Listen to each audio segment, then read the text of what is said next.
माताड़ी। सभी को नवरात्र की ढेर सारी शुभकामनाएं।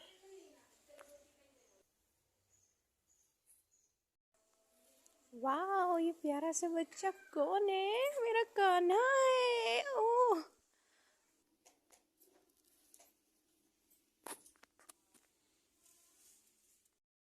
तृतीय अध्याय सेनापतियों सहित महिषासुर का वध।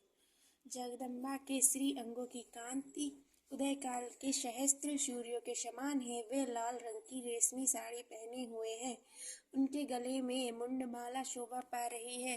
दोनों स्तनों पर रक्त चंदन का लेप लगा है। वे अपने कर कमलों में जप मालिका, विद्या और अभय तथा वर नामक मुद्राएं धारण किए हुए हैं। तीनों नेत्रों से सुशोभित मुखार विंद की बड़ी शोभा हो रही है। उनके मस्तक पर चंद्रमा के साथ ही रत्नमय मुकुट बंधा है तथा वे कमल के आसन पर विराजमान है। ऐसी देवी को मैं भक्तिपूर्वक प्रणाम करता हूँ।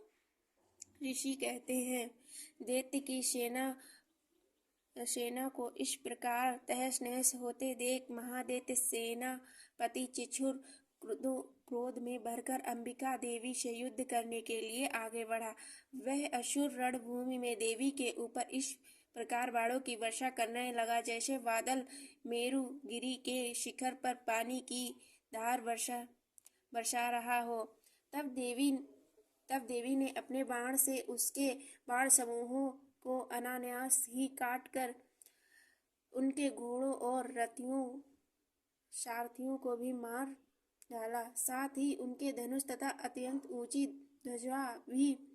ध्वजा को भी तत्कालीन काट गिराया। धनुष कट जाने पर उसके अंगों को अपने बाणों से बींध डाला। धनुष, रथ, घोड़े और सारथियों के नष्ट हो जाने पर वह असुर ढाल तथा तलवार लेकर देवी की ओर दौड़ा।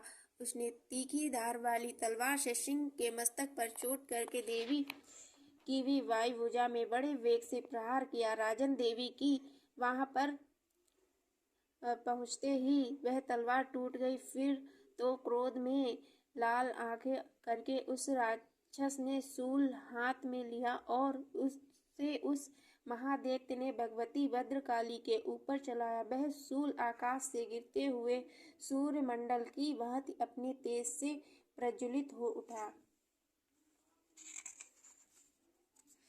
उस शूल को अपनी ओर आते देख देवी ने भी शूल का प्रहार किया। उससे राक्षस के शूल के सैकड़ों टुकड़े हो गए।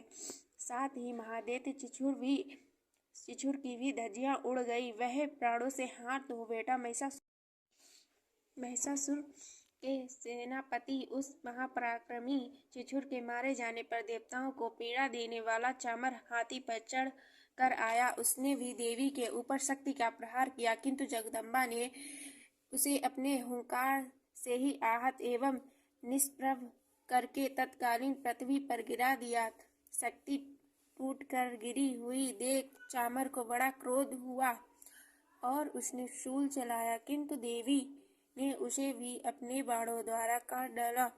इतने में ही देवी का सिंह उछलकर हाथी के मस्तक पर चढ़ बैठा और उस दैत्य के साथ खूब जोर लगाकर बाहु युद्ध करने लगा। वे दोनों लड़ते लड़ते हाथी से पृथ्वी पर आ गए और अत्यंत क्रोध में भरकर एक दूसरे पर बड़े भयंकर प्रहार करते हुए लड़ने लगे। तदंतर सिंह बड़े वेग से आकाश की ओर उछला और उधर से गिरते समय उसने पंजों की मार से चामर का सिर धड़ से अलग कर दिया। इस प्रकार उदग्र भी शिला और वृक्ष आदि की मार खाकर रणभूमि में देवी के हाथों से मारा गया तथा कराल भी धातु मुकों और थप्पड़ों की चोट से धराशायी हो गया। क्रोध में भरी हुई देवी ने गदा की चोट से उदात का कचूमर निकाल डाला। भिंदपाल से बस्कलकों तथा बाणों से ताम्र और अंधक को मौत के घाट उतार दिया। तीन नेत्र वाली परमेश्वरी त्रिशूल से उग्रवीण तथा महाहनु नामक दैत्य को मार डाला। तलवार की चोट से विडाल के मस्तक को धड़ से काट दिया। दुर्गर और दुर्मुख इन दोनों को भी अपने बाणों से यमलोक भेज दिया। इस प्रकार अपनी सेना का संहार होते देख महिषासुर ने भैंसे का रूप धारण किया।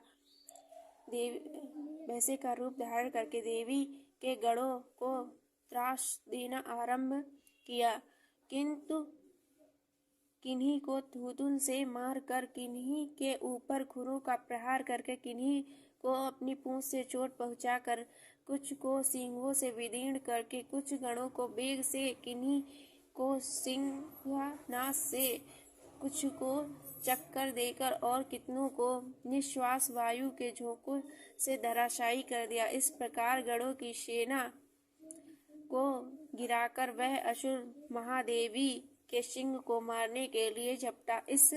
इससे जगदम्बा को बहुत क्रोध हुआ। उसने महापराक्रमी महिषासुर भी क्रोध में भरकर धरती को खुरोसने एवं खोदने लगा तथा अपने सींगों से ऊंचे ऊंचे पर्वतों को उठा उठाकर फेंकने लगा और गरजने लगा। उसके वेग से चक्कर देने के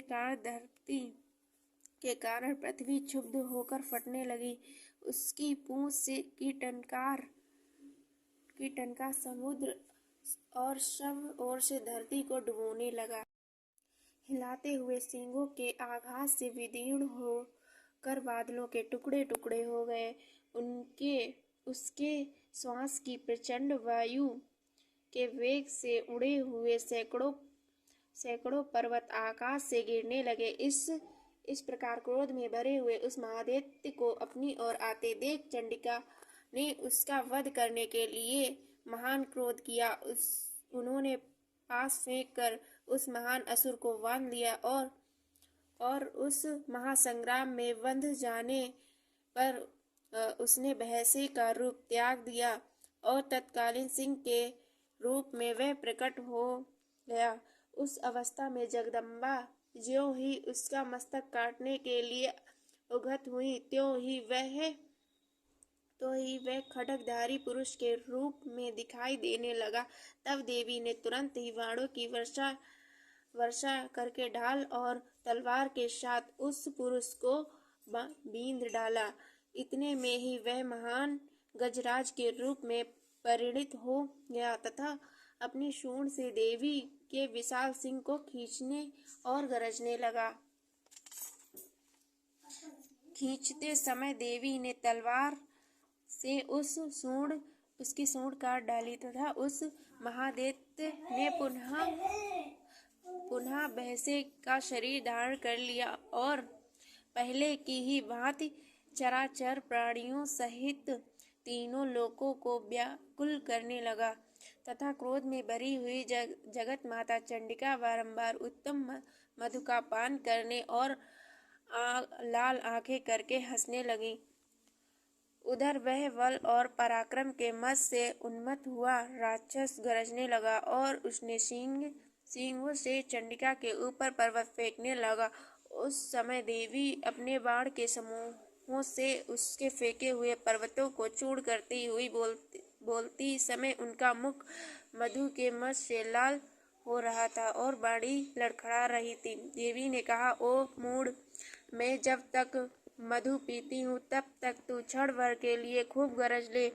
मेरे हाथ से यही तेरी मृत्यु हो जाने पर अब शीघ्र ही देवता भी गर्जना करेंगे।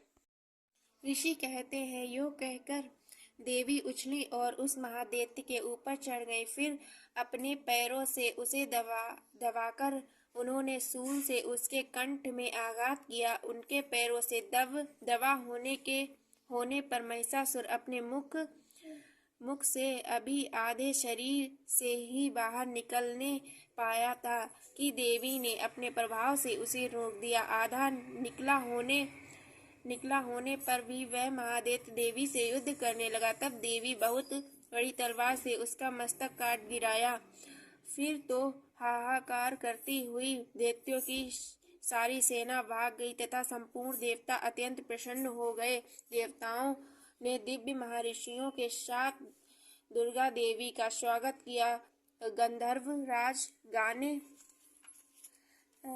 गाने लगे तथा अप्सराएं नृत्य करने लगी। इस प्रकार मार्कंडेय पुराण में सर्वाधिक मनवंतर की कथा के अंतर्गत देवी महात्म्य महिषासुर वध नामक तीसरा अध्याय पूर्ण हुआ। जय माता दी।